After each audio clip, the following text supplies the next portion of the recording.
reflecting on day one, we had an inspiring start with a packed house of over 1,300 attendees. We covered critical themes from fiscal policy and financial literacy to digital empowerment, not just as concepts, but as foundational tools for economic transformation. Collaboration stood out as a powerful theme, highlighting how joint action can accelerate financial inclusion and productivity and uplift entire communities. The day also brought passionate discussions on climate resilience and financing, where we emphasized that sustainable innovation is essential and must balance profitability with responsibility. It's clear that with the right policies, we can drive growth that's both resilient and responsible. So as we begin day two, get ready for another impactful agenda. Today's sessions will dive into the future of healthcare, the power of workplace diversity, and a range of other emerging global challenges. It's another packed day designed to challenge and inspire, so let's make the most of it. So let's dive into day two with the same energy and open-mindedness that made yesterday such a success. So please, ladies and gentlemen, welcome to day two of the Future Summit.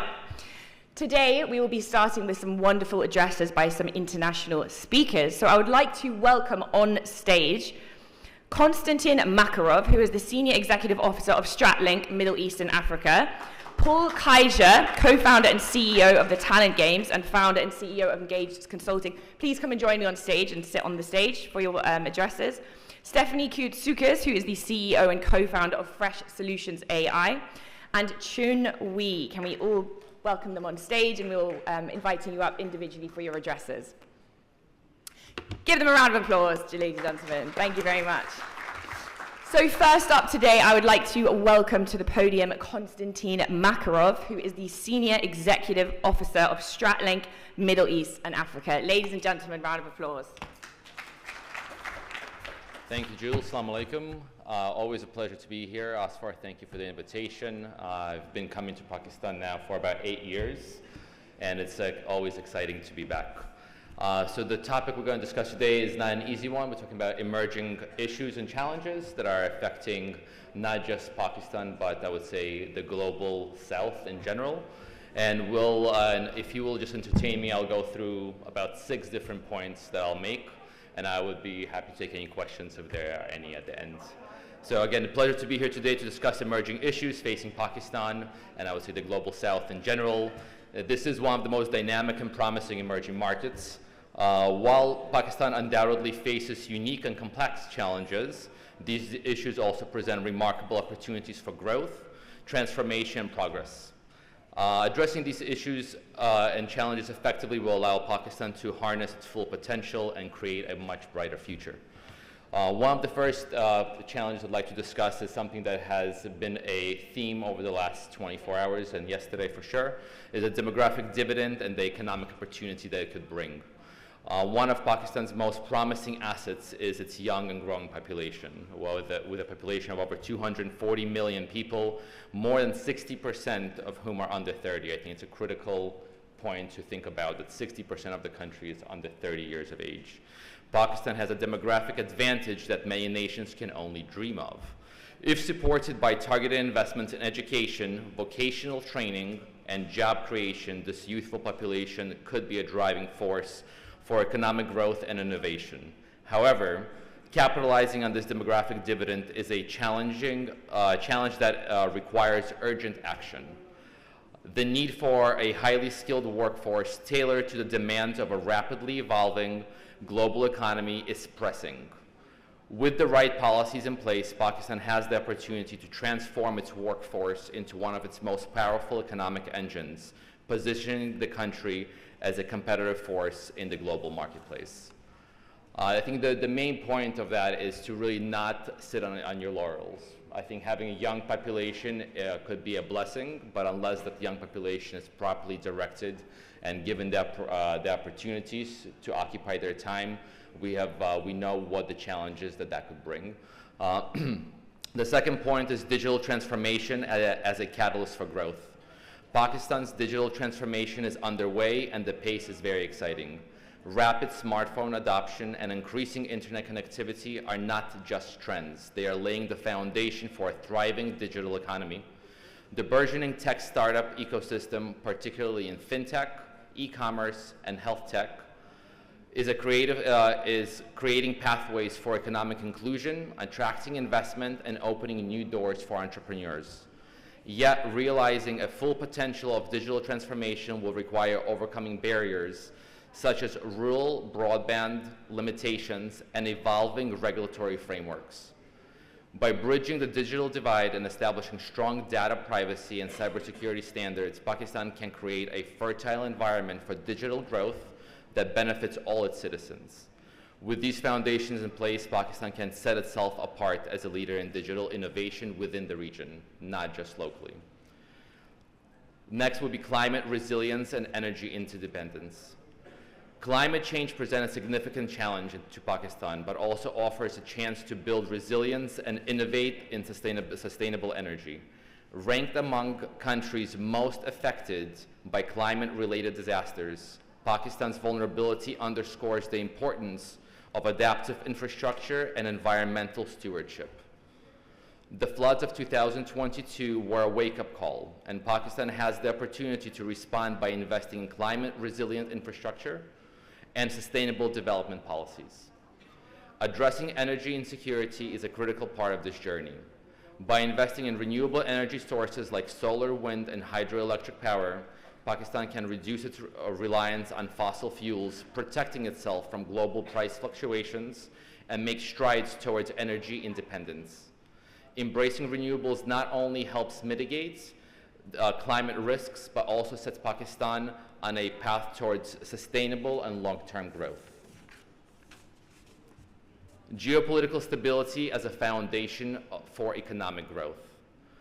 Geopolitical complexities certainly present challenges, but also present an opportunity for Pakistan to strengthen its role as a stabilizing force in the wider region.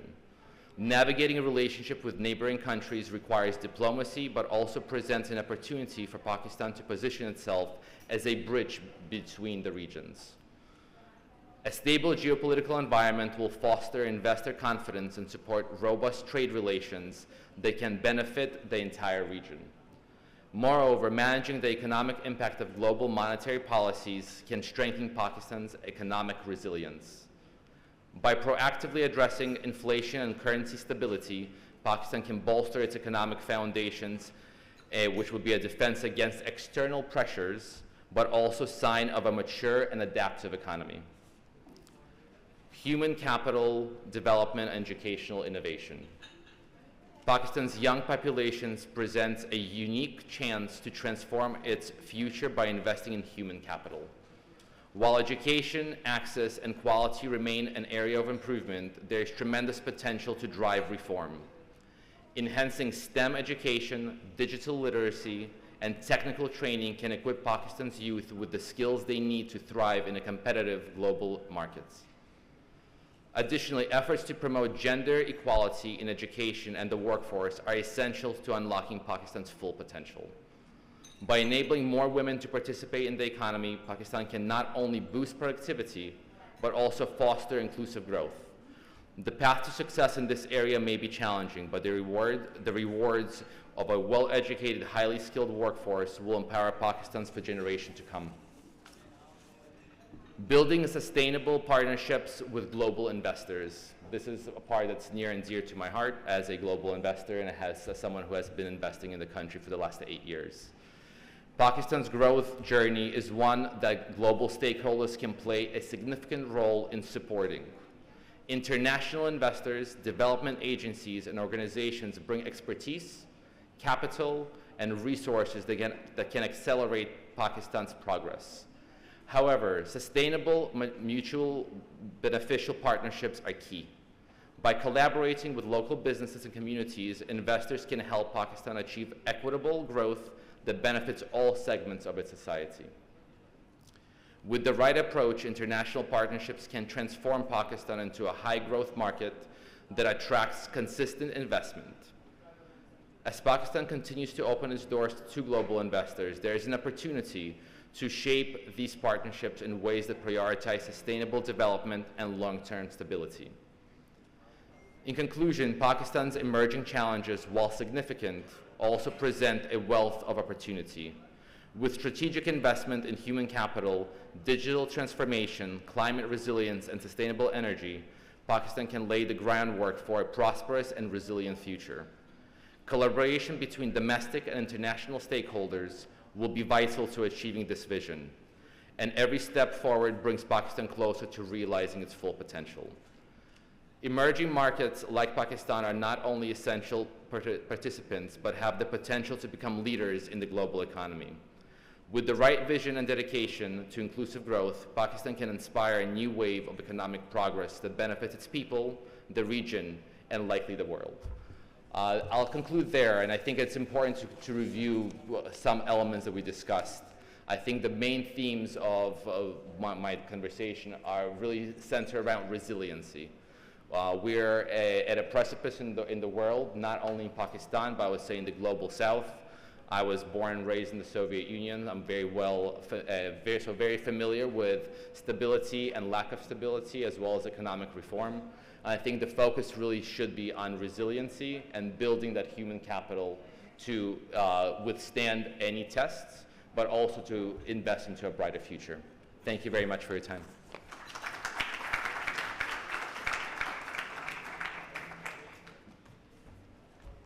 Thank you very much, Konstantin. And we will be doing a 10-minute Q&A with all the guests on stage at the end of all of your addresses, so keep thinking of any questions that you have to ask. And for our next address today, I would like to welcome to the podium Paul Kaiser, who is the co-founder and CEO of the Talent Games and founder and CEO of Engage Consulting. Please give him a warm welcome.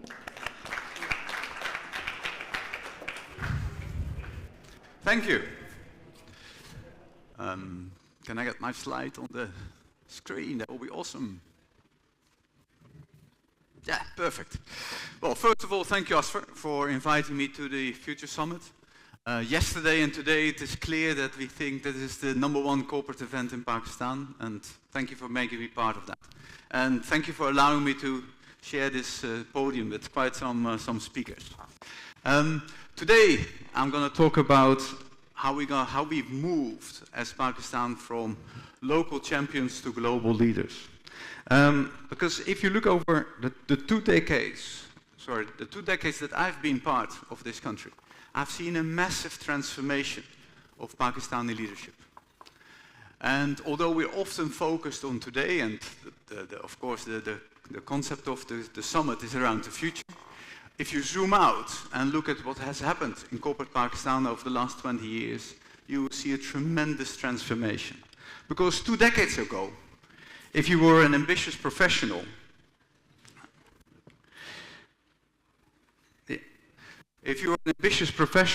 you aspired to companies like this. How many of you started your career at a multinational? Can I just see a show of hands? How many of you started a career with a multinational? And how many of you, keep your hands up, if you're still working with a multinational? Oh, much less, yeah? So you see that a significant transformation has happened, where people have started with multinational and then transitioned to local companies. And that's a reflection of, I think, what has happened over the past 2 years. Yeah? The same talented professionals who cut their teeth at multinationals have gone on to transform local companies. And it's been remarkable is how local organizations have adopted and sometimes reinvented the policies that made multinationals great. They set ambitious goals, became governance-driven, embraced technology, and most importantly, started to invest in people. Oh, my cards are not moving up anymore. And as a leadership development practitioner, I've seen that transition happen over the last 15 years, where people have started to move from these companies into some of these corporate giants. And as leadership development practitioner, I've seen that transition happening also in terms of leadership development. So 15 years ago, when somebody was offered executive coaching, that person immediately thought, "Ooh, I'm on my way out." Now it's been seen as an essential element of growth. 15 years ago, only multinationals focused on employee engagement. In 2023, My company had 300 companies registered as part of Best Place to Work. 15 years ago, if you talk to a CEO about investing in leadership assessment and development, they looked at you with bleary eyes. Now a company like HBL has started last week with Engage Consulting a 360 survey for the top 1,000 leaders, covering 19,000 respondents. And even so, 20 years ago, when you showed what it cost to hire a consultant, local business owners rolled their eyes. Nowadays, even McKinsey has got a successful office in Pakistan. So we've really moved on in terms of the transformation of leadership in Pakistan. But the transformation is not stopping. Because, of course, we face another transformation. And the disruption is even bigger. Because what got us there won't get us to the next level. And the transformation is, of course, the two things that many of us already have spoken about. On one hand, it's about technology. And on the other hand, it's the really changing expectations of the workforce of the next generation. And as a result, we have to adopt our organizations from what it was to how we are able to be ready for that future. And based on my practice with lots of organizations in Pakistan, I've seen 4 different transitions that need to happen. First and foremost, the new leadership paradigms is that we have to move from hierarchies to networks. We have to move from the old organizational pyramid, where the power is at the top, to something which is much more dynamic. A great example is Systems Limited, who have moved from an IT hierarchical organization to an organization that is now driven by agile teams, not just in Pakistan, but across the board.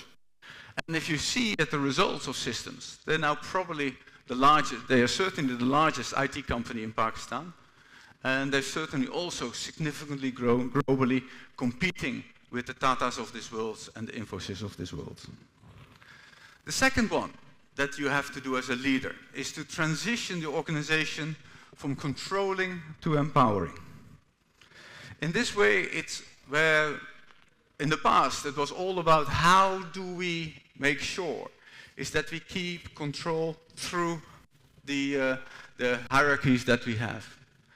And as a result, Engro, for example, has moved the whole leadership structure to an empowering and coaching structure, in which employees are being encouraged to lead themselves and to coach others. The third one is to move from planning to experimentation.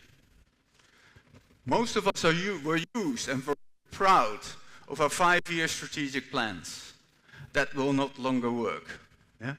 We have to move to a situation where we create, where we quickly learn and move on. Just digital transformation, and yesterday we had the VION chairman coming to the forum, has been quite remarkable. Yeah? And you can see that they didn't rely on grand plans, but specifically on quick experiments, testing ideas and learning from it. And as a result, JazzCash is now the largest digital financial platform in the country, and they've launched new ideas and new products like Tamasha and Garage. The last one is to do with moving from privacy to transparency. In the Pakistani business culture, it was always that the more information you had, the more power you had. But some companies have now embraced transparency, and as a result, they're openly sharing performance metrics and fostering trust through openness. The result? Much faster decision-making, increased innovation, and of course an engaged workforce that understands how their work is connected to the organizational results. And each of those transformations demand a new way of working. Because if you want to work in a networked organization, your success will not depend on positional power, but your success will depend on how you are able to influence across boundaries. If you want to if in an empowering culture, effective leaders are involved from becoming answer givers to question answers. The skill set now is not about having all the answers, but being able to ask the right questions so that others can lead, deliver, and innovate. And when it comes to experimentation, we must embrace this whole concept that we have to fail fast and learn.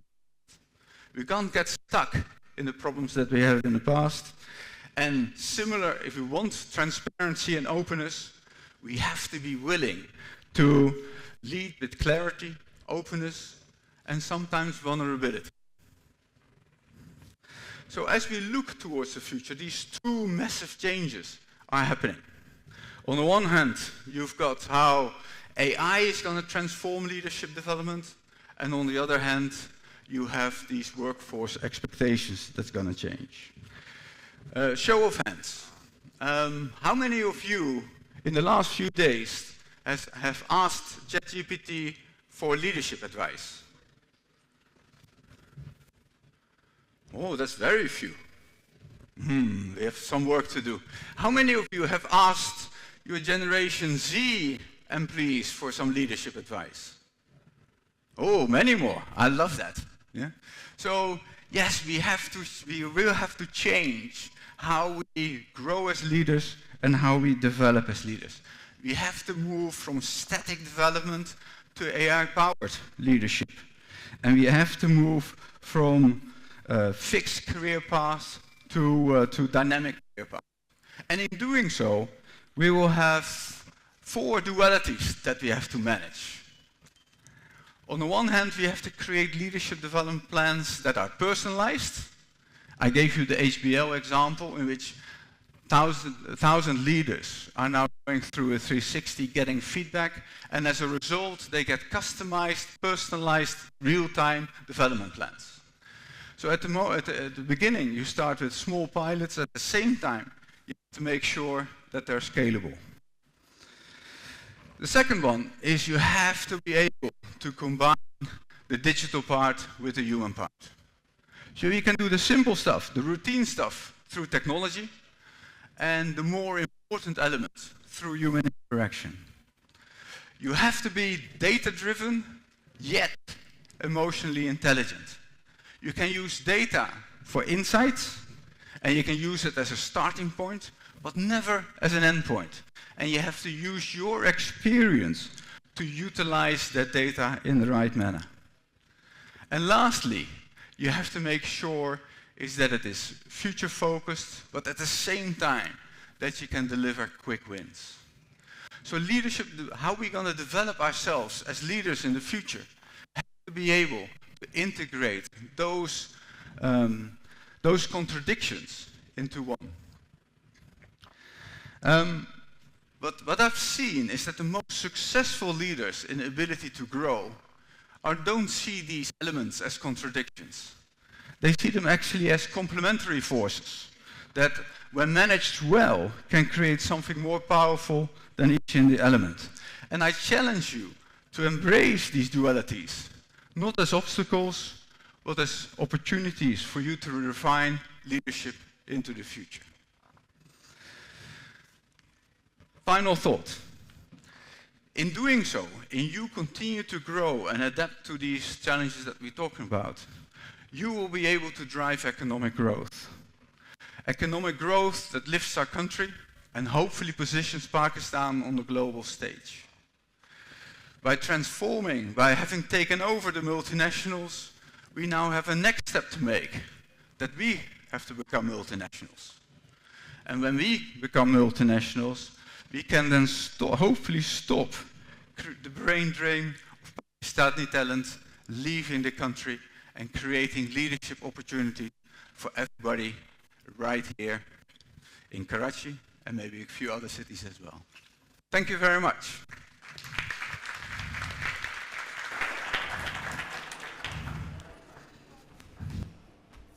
Thank you very much, Paul. I hope you enjoyed that as much as I did. So future leaders, you have to be data-driven yet emotionally intelligent. Thank you, Paul. So next to the stage, I would love to welcome Stephanie Kiatsoukis. She is the CEO and co-founder of Fresh Solutions AI. Please, ladies and gentlemen, let's give her a very warm welcome.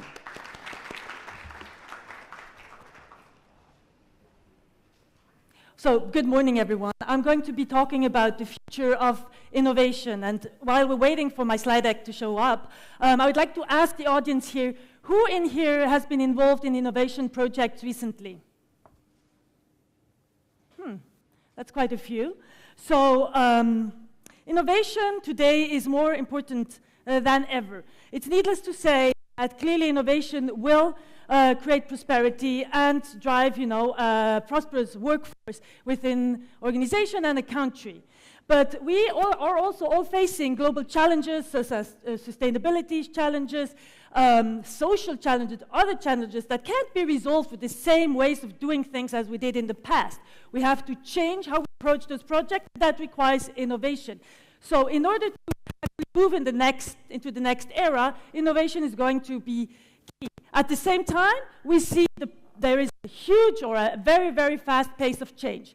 The picture I put here on the screen with all these cats, right? This is an evolution that was ongoing for the past 18 months. In the past 18 months, through all the AI tools out there, we moved from being able to get some rudimentary type of answer symbolized by this little ball in the first picture to a very, very elaborate type of answer after 18 months. So the cat at the end of this series of pictures actually is likely to, we can't really see the difference between this image and a real image.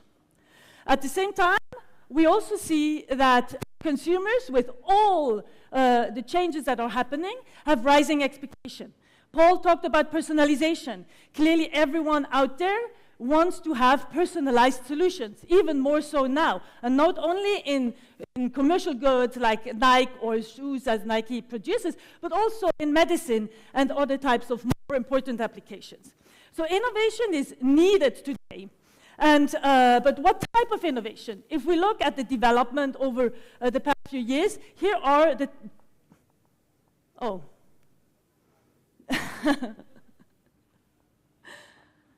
Okay, there seems to be an issue with the slides. Okay, so if we look at the development over the past few years, if we look at the development over the past 24 months, we see that we need innovation in the space of personalization. We need innovation in the space of, or the trends show us that the development in the space of, I'm sorry for that, Bisma?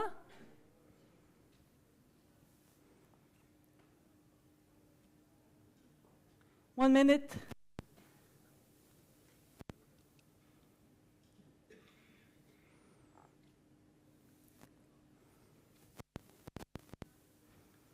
Okay. It's hard to present without my slides. So what I'm going to do? Innovation, yes. Let's go back to the topic of innovation. So, what is it that is coming up? It's definitely more personalized solutions.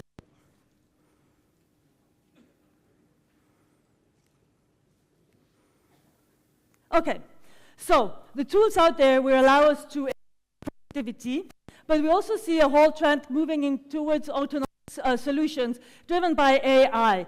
Consumers want total experiences. We see the potential out there is to now have experiences across the whole journey from the market or the site to get from the market into your company and actually have very consistent experiences across the whole board.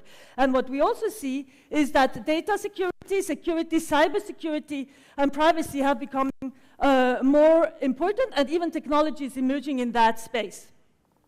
So in other words, we are actually moving into a new age, from a digital age into an intelligent age, as we call it. What is the intelligent age? Well, it means that AI is becoming fully embedded into corporations. What does that mean? Well, we don't really know yet, but we need to start exploring what that means for our organizations.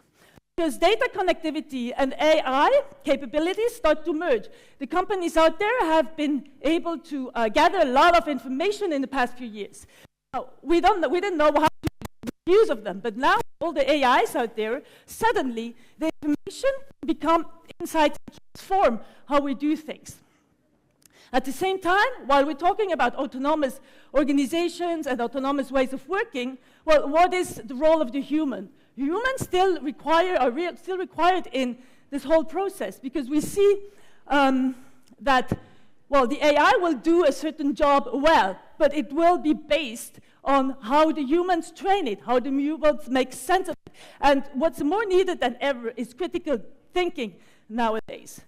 And so we see an evolution from AI-augmented humans. This is where we're at today. Today, we have ChatGPT. Everyone in here probably uses it, as we said before, in order to, resolve simple issues, daily issues. But we need to move into AI-augmented operations. I'll show you an example later on how companies can do that. Because AI-augmented operations are the first step to actually start developing autonomous products, meaning that products will do the work that actually humans were doing before. We're collaborating with a company that does caterpillars, and they are now self-driving caterpillars. So these are the things that we're talking about here. But the last stage of this transformation will be becoming autonomous companies. And as Paul was saying, it's not enough to actually think of what is the innovation that we will be delivering, the what. We also need to be thinking about how are we going to be delivering this. Because clearly, we need to start working differently as well. It's not just about the innovation or creating the innovation. It's also about working differently. Well, first of all, what's required? We need to be visionary. Visionary about what that means, an autonomous company, what that means being AI augmented. And then that requires that we work in silos. It's not something that has been the standard in the past. We saw the hierarchy system, the hierarchy organization. Well, across silos means we need to work in networks and embrace a way of working where experimentation is actually the norm as opposed to planning. And then last but not least, turn ideas into a reality. So implement things, so make things happen. I'm going to skip this. If you want the slides, please send me a note on LinkedIn later. But what does that mean for companies like yours? Where should you get started? Well, first of all, I don't know how many in here have a bespoke innovation process and innovation practices. If you don't, well, you should actually start to learn. Innovation training and literacy is actually key to understanding how do we do this well. And by doing so, also start doing AI augmented workshops, or just workshops, innovation workshops altogether. It would help you understand what's out there, what is it going to be, that future, imagining it, and be visionary about where you want to go and how you want to lead your companies. And then, next stage, of course, is experiment. No one gets it right the first time. Nobody. You need to try it, you need to do it in order to get it right eventually. But it's a journey. It's not going to happen the first time. And that will lead us to holistic programs embedded in the company. Now, I have here different color codes, as you can tell. The light blue means I think this is where most companies are active today. The dark blue means this is where we still see potential of companies to creating more consistent and structured innovation programs in order to enable an AI native transformation of their organizations. Now, some examples from our work. So we do, of course, innovation trainings, and we have a toolkit of how do we enable the organizations or associations. This is an example from an organization that enables women to be entrepreneurs. So it is critically important that people start using this tool, get their hands dirty, try to understand what does it mean for me, what is the potential, but also what are the limitations. You can't understand that by reading the newspaper. You need to actually start using the tools, and that's why we actually help people to get started with it. But then, if we look at more advanced organizations, here we are talking about an example from a governmental organization. It is the Federal Office for Foreign Affairs of Switzerland. So what they have started doing is doing strategy work using AI tools, AI power tools. So one of the challenges they had were that they needed to understand what are the learnings of everyone in our workforce living or working across different countries of the world. So they wanted to conduct more than 70 interviews with people. How do you do this? If humans do this, it's going to be a very difficult and long task.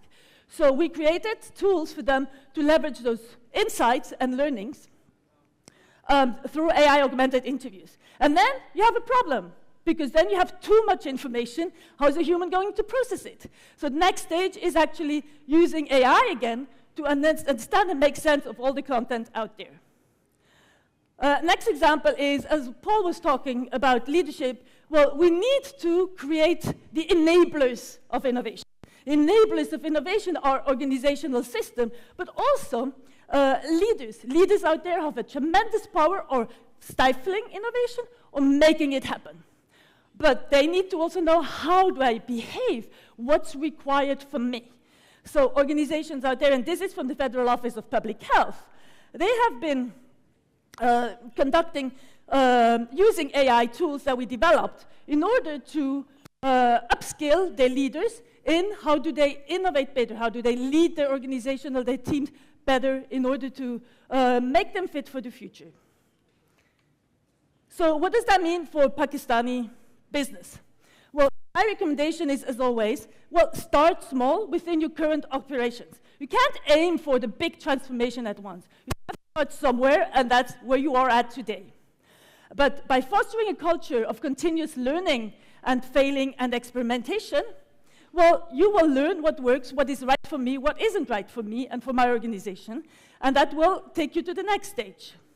Because while you are learning and doing incremental steps, you also need to have a clear vision of where you want to go, what is my company going to look like in the future, in 5 to 10 years from now, and how is AI and all these technologies out there influencing where I should be.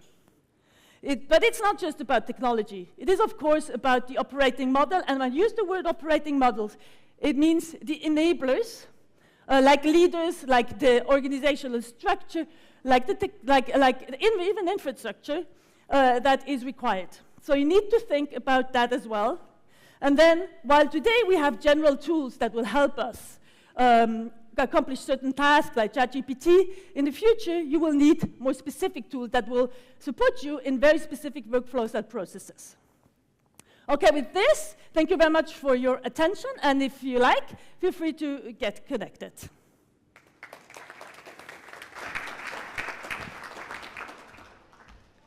Thank you so much, Stephanie, and very well handled without the slides. I know it can be quite off-putting when you've got lights in your face and you're on stage, but we are moving from a digital age to an intelligent age, and we need to be visionaries, collaborate across silos, fail fast, and learn fast at scale, and turn ideas into reality. So, Stephanie, thank you. I think Fresh Solutions AI can certainly help you with that. So find Stephanie and Mark around the day, and they can tell you more about their incredibly innovative solution at Fresh Solutions AI. So next today, we're going to be hearing from Chun Wee, who is the Regional Policy and Insights Lead at ACCA. Please join me in welcoming him to the podium.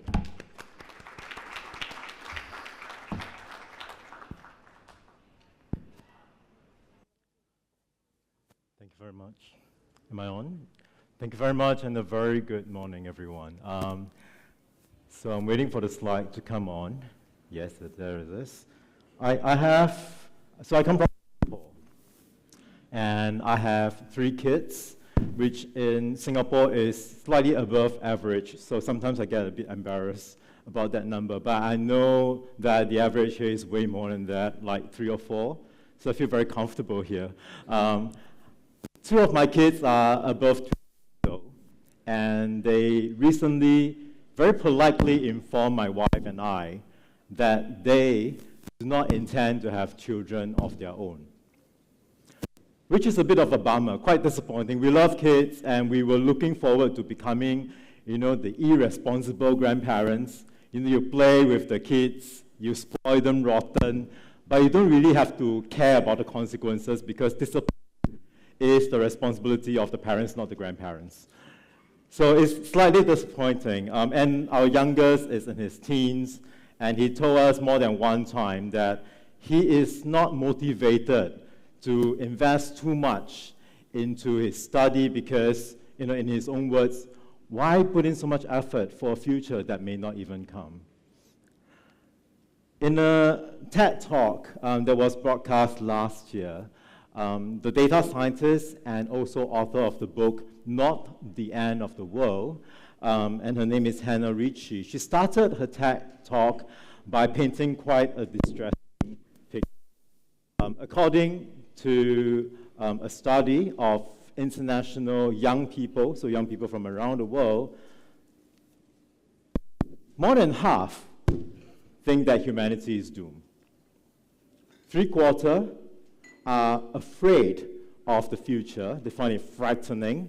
And more than 1 in 3 are hesitant about bringing their own little human beings into this world. So clearly, my kids are not alone in that thinking. The young people of today, they suspect that they might be the last generation on Earth. On social media, from what they see from headlines, news, they feel that we're going to perish either due to rising sea level, to fatal heat wave, or a global famine, or combination of the above.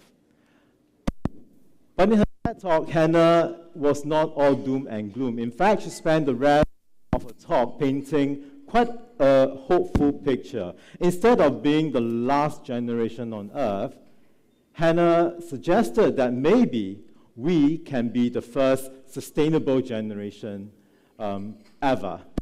And she's a data scientist, as I mentioned, so she's done a lot of data crunching. And she said that while human being has overcome a lot of critical issues in the past, child mortality, extreme poverty, literacy, and education. So she believed that we can do it again if we put our heart and mind to it. And it is this sense of hope, it is this can-do spirit that I would like all of us to carry in our heart as we collectively strategize, collectively reflect on how we can realize this vision of being the first sustainable generation. Well, it's been well established that while governments and civil society have a very important role in setting national targets, in driving actions through legislative policy actions, corporates play a very key role in this sustainability movement as well. Some of the corporates in the world, the largest one, they earn more revenue than GDP of certain countries. So with the huge financial might, with the resources that they control, with the huge number of employees that they hire, they wield huge influence. And corporate decisions literally change different aspects of our lives. And this is a US-centric study, but it's quite telling. It's by Pew. Majority of American adults think that the main actor, the energy industry, played a key role in addressing climate risk, followed by businesses and corporates, and then federal government. And we heard yesterday from our finance minister that it is so important that private sector take the lead in Pakistan, even though his remark was made in a slightly different context. So leaders in this room, in case you are not aware already, you are very, very important. You are very, very powerful, and as Spider-Man's uncle, Uncle Ben said, with great power comes great responsibility. King Charles, when he was still the Prince of Charles, said this in a speech that was first broadcast in ACCA's signature virtual conference, the Accounting for the Future. He said this: "We are battling to meet 21st century challenges with 20th century decision-making and reporting system. And the nature world, that is so critical to our well-being, that is so critical for economic prosperity, is consistently undervalued or ignored in economic analysis and decision making, partially causing them to be depleted at a much faster rate than they can be renewed. In the 2023 study, PwC asserted that 55% of global GDP, which is equivalent to about $58 trillion, is moderately or highly dependent on nature. And when they look at stock exchanges around the world, more than half of the market capitalization listed on the 19 largest stock exchanges is exposed to material nature risk. So clearly, very, very significant. The report discussed different industries and to varying degree how the industries are impacted or reliant on nature and its services. Apart from the obvious ones, and of course you will think about agriculture, you will think about F&B, construction. Apart from these obvious ones, many other industries are impacted or reliant because of the supply chain as well. And in the report, there's a simple illustration of the automotive industry. So at the raw material level, for example, rubber is needed to make the tire, to make the hose inside the engine. You need wood to do the panel. If you are an EV or if you're a hybrid car, you need the lithium battery, which is a mineral that requires a substantive amount of water to extract and to process. And of course, the manufacturing process as well requires a lot of water. So rubber, wood, lithium, water, these are part of the ecosystem services, right? And we need these to build the car. And therefore, when you think about deforestation, when you think about water scarcity, these are not just environmental issues, environmental risks. These are business risks. And you need them to make car, you need them to not just thrive, but indeed to operate. And nature risk is rising. Newsflash. So we had the WWF CEO from Singapore joining the ACCA conference in Singapore just a few weeks ago, and he was sharing this latest report called the Living Planet Report by WWF, and it was showing a very disturbing trend.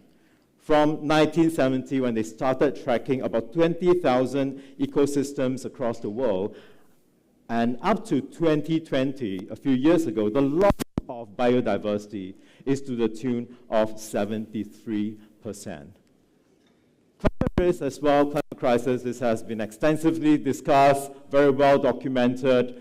So I come from Singapore, as I said, and we don't have fall season, but through my travels, through my interaction with colleagues and friends around the world, through reading the headlines, we know that winters are getting longer and colder, and summers are getting hotter, recording highest record temperature. So I've only been to Karachi for a day, so this is my first visit to Pakistan. And just yesterday, at least 5 people have told me that the temperature or the weather in Karachi is not the usual today. So it's much warmer, right? This time of day is supposed to be much cooler. Our friend just came back from a holiday in Japan, and he was timing his visit to the Kawaguchi area, such that he can be there to enjoy the autumn foliage and to against the backdrop of Mount Fuji. Now, when I asked you to imagine Mount Fuji, you would think about this gorgeous mountain with a snow on it, right? And when he came back, he was complaining there was no snow cap, right? And if you read the news, this year is actually the latest ever in the 130 years since record started where the snow had fell in Mount Fuji. And of course, the disappointment in not being able to see a snow-capped Mount Fuji is inconsequential. It's nothing compared to what's happening in Spain right now with the flood, and indeed the devastating flood that happened in Pakistan just 2 years ago. And you don't need me to give you the details. You have a much perhaps of what happened and the aftermath of it. But based on World Bank's estimate, this has impacted to the tune of 33 million people with 2,000 deaths, and the economic damage was to the tune of about US $30 billion. Now, climate scientists have said that this was a result of rising temperature and also the La Nina weather phenomena, resulted in some of the 7,000 glaciers in Pakistan melting, being accelerated, and also much heavier rainfall than usual. And you don't need me to tell you that Pakistan, among the different countries in the world, is ranked one of the top 10 in terms of the vulnerability to climate issue. We've all heard about our limited carbon budget. Think of carbon budget as the spending limit, the amount of CO2 that we can emit. So this is a slightly busy slide. Let me just orientate you a little bit. Scientists have estimated that we emit around 41 gigaton of CO2 each year. And if you look at the three circles, the yellow one, what it says is to get a 66% chance, right, of keeping the temperature, the warming to 1.5 degrees Celsius and below, you have a remaining carbon budget of 280 gigaton. Now do your math, right? That translates to what? About 6 to 7 years. So you only have 6 to 7 years before all this run out and the tipping point is reached. So action need to be taken, message is loud and clear, it's getting increasingly desperate as well. And climate risk, as I said earlier, is a business risk.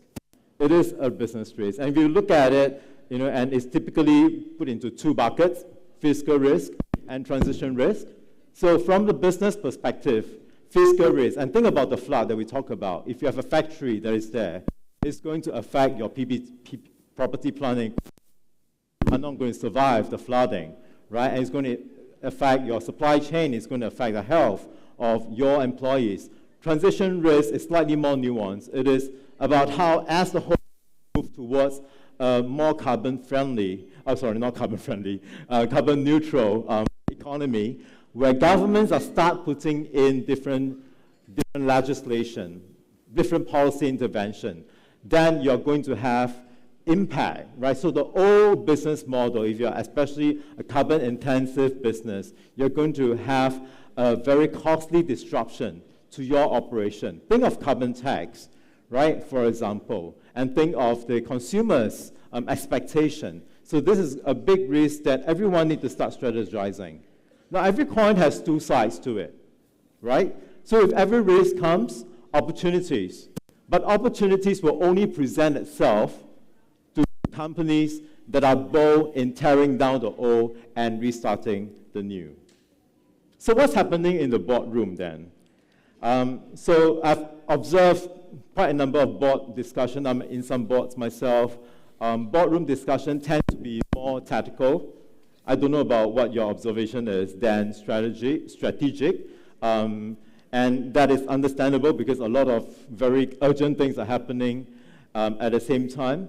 But, I've found, and my observation is when the topic of sustainability gets brought up, a lot of people just kind of like turn their eye a little bit and say, again, another compliance thing that we need to deal with. Let's go to the audit committee, let's go to the CFO, and let's not really bother about it. But it is a strategic imperative. It's so important. In the research that organized in Singapore, one senior leader from a very large bank in Singapore came in and said, well, let's look at where the money, right? Money makes the world go round. And money responds to signals. And he suggested two different signals. One signal is the value chain, right? Simplistically thinking, is your customer's customer or several layers up. There are different expectations, there are different demands, because they're also subject to different regulatory requirements. And therefore, you need to meet those requirements in order to continue to be commercially viable. And the other piece is regulation, as we discussed earlier as well, carbon tax, different reporting. It's not just reporting. Reporting underpins, or reporting need to be underpinned by real action. So these are coming your way, as I'm sure you also heard in Pakistan as well. So, I think it's so important that we reflect on it, and it is very clear that it is not about doing nature a favor. We're not doing nature a favor. We're not tree hugging. This is strategic discussion. This is survival of the company. And I think this needs to be very clear to all of us.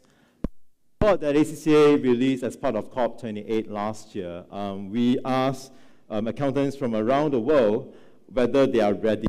So, interestingly and quite depressingly, more than half of the respondents told us that they have yet to develop a plan for reducing their carbon emission.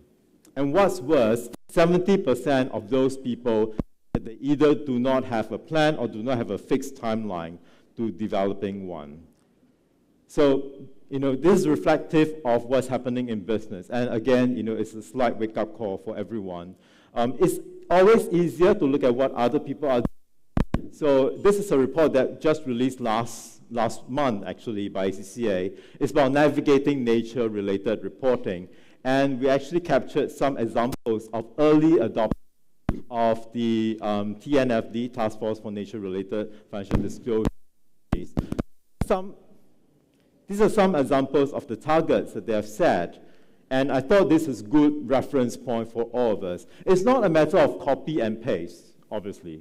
Every company is different. So for example, if you are a legal firm that is serving mainly local, you need to track all your Scope 3 emission right through your supply chain.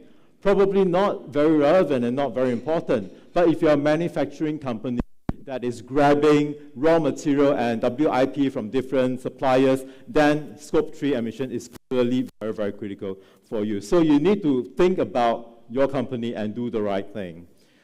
I'm from ACCA, and I'm an accountant. Of course, when I say accountants are important, you'll say, yeah, of course you'll say that. But the accounting, thank you.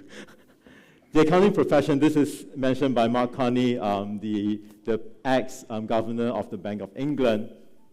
And he said that of the speech that he made in the ACCA IFAC conference, accounting profession is absolutely critical to climate change.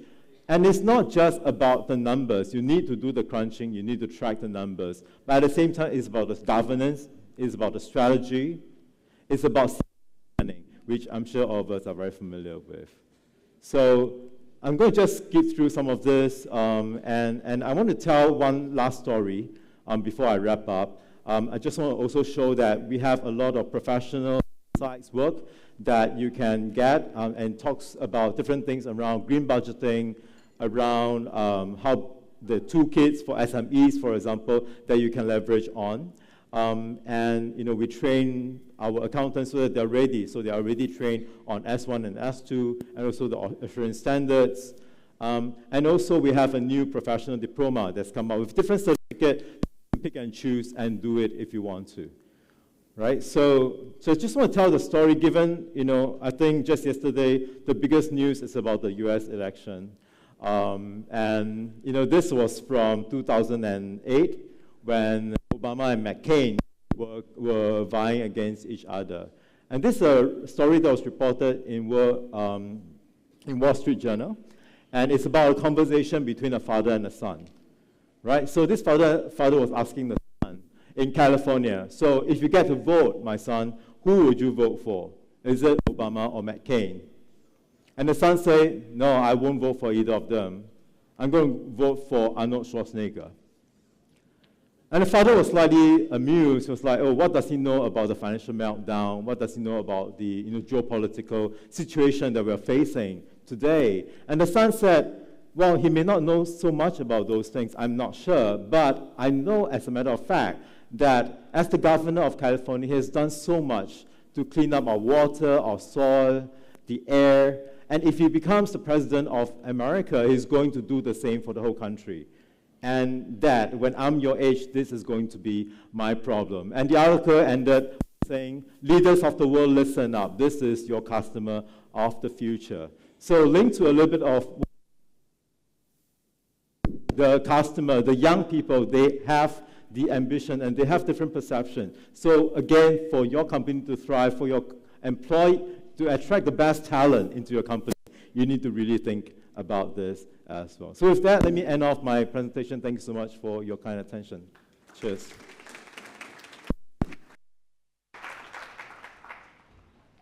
Thank Thank you so much, Chun. And with great power does come great responsibility. So I love that. So what a fantastic start to our morning. Incredibly impressive addresses by all our speakers so far. So now we're going to open the floor to Q&A. 10 minutes of Q&A. Please raise your hand. Please, please, please keep the questions short so you can ask more questions to our esteemed speakers. So please open the floor, raise your hands if you'd like to ask any of our speakers a question. Please also announce your name, your company, and keep your questions brief. Thank you very much.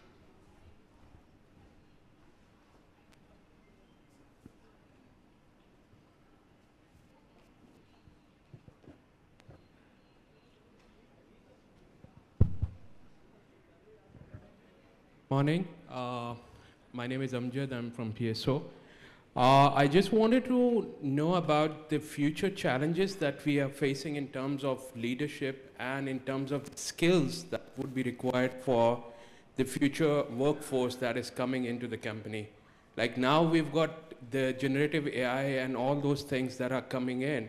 So do we accept from the sales force that if we see someone that is like coming up with a solution with a ChatGPT or some generative AI and we tell them this is cheating or this is something you didn't think about it. So what kind of skill set would be required for the future force? That's like my main question. Thank you. Can I start?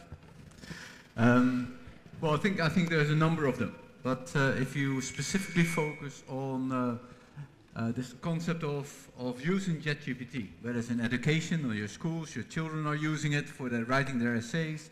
I'm sure you are doing it for writing your emails.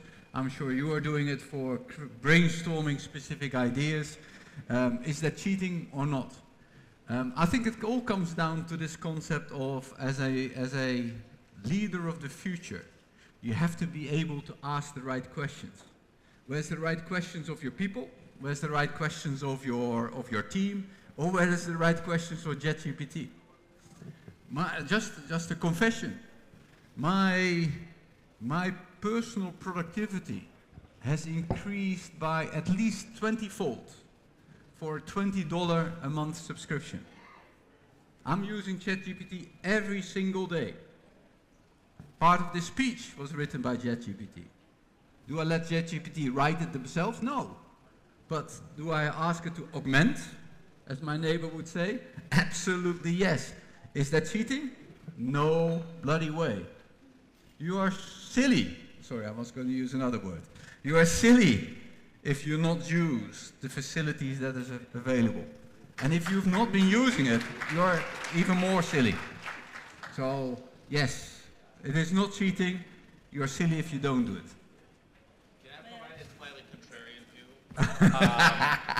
I think it's a great question, and thank you for asking it. I do think that we have to look at what we're trying to solve for.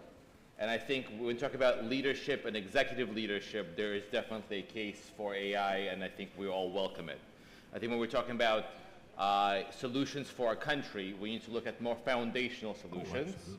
And those foundational solutions, in my view, is a lot more focused on vocational training, because ChatGPT will not fix your sink, will not build your roads, and will not build your schools. So I think there needs to be a combination and a fusion of generative AI and artificial intelligence to assist us in our solutions, but without losing focus that the biggest employer currently in most emerging economies will be physical labor that still will be required, and ChatGPT will not do that.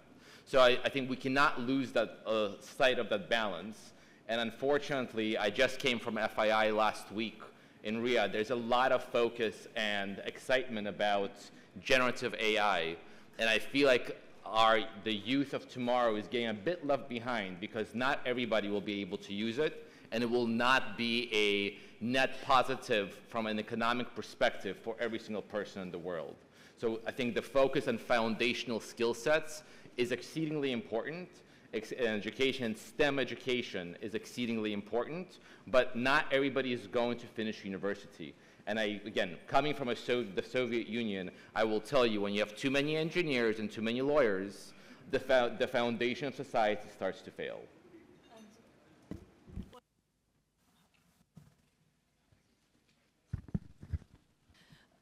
Hello? Yeah. So, and what actually is being highlighted here, it's critical thinking. This is the skill that you need to learn. We haven't been taught this skill in school. So we need to be critically thinking about where does it make sense to use AI, as you're highlighting, but also once we use it, is it really helping us? Is it really helping us advancing in our companies, as humans, as a society? And this is, I think, the core skill that we all need to embrace the future, critical thinking. Just to layer on a little bit, I think all my esteemed panel are correct. And it is about being open-minded. I always feel that ChatGPT or any Gen AI, they are like an enthusiastic intern who is super resourceful, but you can't just leave the intern to run the world, right? So you have to take control yourself. And just to layer on the sustainability bit, I think there needs to be clear awareness of what this means for the company. And it's about thinking, so what is the scenario like? If this happened, how would my company need to pivot? I think having that vision and the ability to navigate this uncertain future is so critical. Right, so I thought that would be a very important aspect. I would be remiss not to mention that. Hey, Paul. Hi, man. Good morning. Good morning. My name is Mudassir. I work with Jazz, do public policy. One key takeaway from this whole forum is that Pakistan needs to upskill, reskill, or whatever, at a scale. Reality is that corporations, they want job-ready workforce. They're not into pre-developing talent. So how do you make this general requirement with this reality as a leader, as a corporate leader, what should be the role? Because we need it, upskilling at a scale. Government needs to participate, private sector organizations, they do. How do you bridge the difference between this requirement and the reality? Anyone wants to take that? Well, I've got a, sorry, I've got a view. And the view is all about, I think we talked about, or I shared that we have to move from controlling organizations to network organizations. This for me is part of the network organization. You have to be able to build collaborations and coalitions outside of your organizations to survive. Whether that's to do with educational institutes, to have skills, whether that's to do with innovation, with product research, or whether that's to do with specific sales channels. Yeah? I think coalitions and partnerships is the key to many of those issues. It's not about solving or finding the solution ourselves. It's about being willing to say, I don't know, let me source that out to somebody else and let me work with them. I think that is the way, also in this case, with Skill Uplift, you have to partners, not just with universities, specifically also on the vocational side. Because we don't need just mathematicians. We also need people that are able to draw Karachi electric distribution lines, correct? And know what voltage is. That's as important as others. So I think what you're highlighting is that there is a mismatch between your ability to deliver daily work and upskilling. So you need to still keep operating. You can't spend your time learning, right? So the solution to that for me is let's combine the two things. While moving forward in your operations, while delivering innovation, while delivering all sorts of other services to your customers, integrate the upskilling into the workflow, into the process. I think this is where the big potential of AI lies today. The tools we are developing actually enable people to do it while they're doing their work. So the AI will guide you through a different kind of innovation process. They will guide you through doing things differently. You can apply those, they can get ideas from the AI, but then you can also apply those things in your daily work. And while you are delivering on your objectives, your operational objectives and targets, At the same time, you're learning to do things differently, more effectively. At the end of the day, that's what's going to happen. The ways we're working today might not be the most effective ways anymore. They were relevant at a certain time, but now we have new solutions that make us more productive, make us more effective, and we should embrace them. While we are doing our job, we can still learn about them and combine the two things. My name is Ravish Hassan, and I'm the Regional Marketing Director at Dun & Bradstreet. So my question could be for maybe all of you. So you mentioned about sustainability. Within sustainability, which component within the environmental social governance do you think would be the most important component for corporates to focus on in Pakistan these days? I'm really sorry, we're going to have to cut the questions because we're running a little bit over on time, but can you please come and find them afterwards and you can ask them those questions in person. I'm sorry about that, but thank you so much to the audience for your questions and thank you to our wonderful speakers for their insightful answers. We will now begin the presentation of these souvenirs. So I would like to invite retired Major General Shahzad Naeem from the Strategic Investments Team at Nutshell Group and Nagin Rizvi, Head of Corporate Communications at Unity Foods. And the souvenirs will be presented by Ali Akai, who is the Chairman of the Martin Dow Group. Please may you all stand for the presentation of your souvenirs. And we will begin with Stephanie. Give them a round of applause, ladies and gentlemen.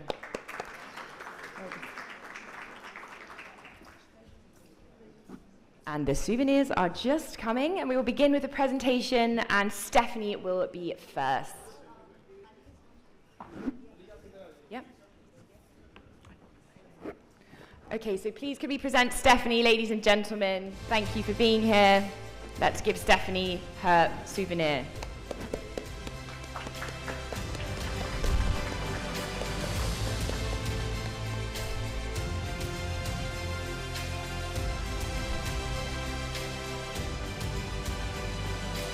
And next today we will be presenting Konstantin Makarov with his souvenir. Thank you, ladies and gentlemen. Let's give him a round of applause. Let's keep the energy going, ladies and gentlemen. Almost time for tea. Thank you very much. And next up will be Paul Kaiser. Ladies and gentlemen, thank you very much.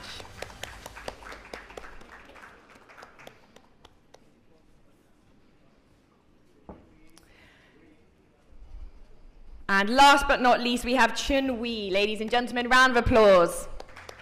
And just a reminder that they are being given the Pakistan Beauty and Splendor by Irfan Mirza's book. This captures the evocative beauty of Pakistan. So thank you very much, ladies and gentlemen.